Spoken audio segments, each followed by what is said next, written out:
تو معاملات تو سامنے، اچھا فیصلہ کیا ہوگا یہ بھی سب کو پتہ ہے کہ 8 رکنی بینچ کا فیصلہ کیا ہوگا، وہ آپ کسی ریڈی بان سے پوچھ لیں، آپ کسی ٹانگا بان سے پوچھ لیں، آپ کسی رکشہ ڈرائیور سے پوچھ لیں، آپ کسی جنرل اسٹور پہ کھڑے ہو کے بحث کر لیں، سب آپ کو بتائیں گے کیا فیصلہ ہوگا۔ بالکل اسی طرح جس سے سب کو پتہ تھا کہ یہ فیصلہ ہوگا کہ الیکشن نہیں ہوں گے، اسمبلیاں تحلیل ہوئیں تو نہیں ہوں گے، حالات خراب ہیں، دہشت گردی کا معاملہ ہے، پیسہ ہے نہیں، تو کہاں جائیں گے؟ ہم تو آئی ایم ایف کی منتیں ترلے کر رہے ہیں، آئی ایم ایف ہم سے ناک سے لکیریں نکلوا رہا ہے، غریب جو ہے وہ بے روزگار ہے، غریب جو ہے وہ مہنگائی کا شکار ہے، عید سر پہ ہے، روزے رکھ رہے ہیں لیکن کچھ نہیں ہو رہا۔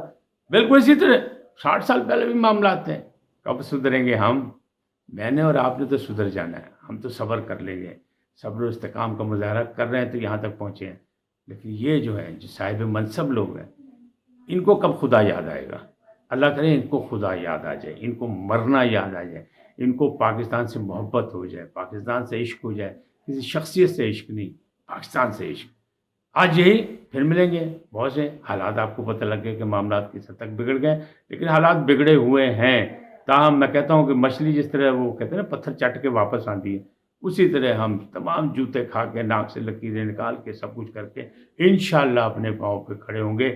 دنیا میں تبدیلی آ رہی ہے تو یہاں تبدیلی کیسے نہیں آئے گی؟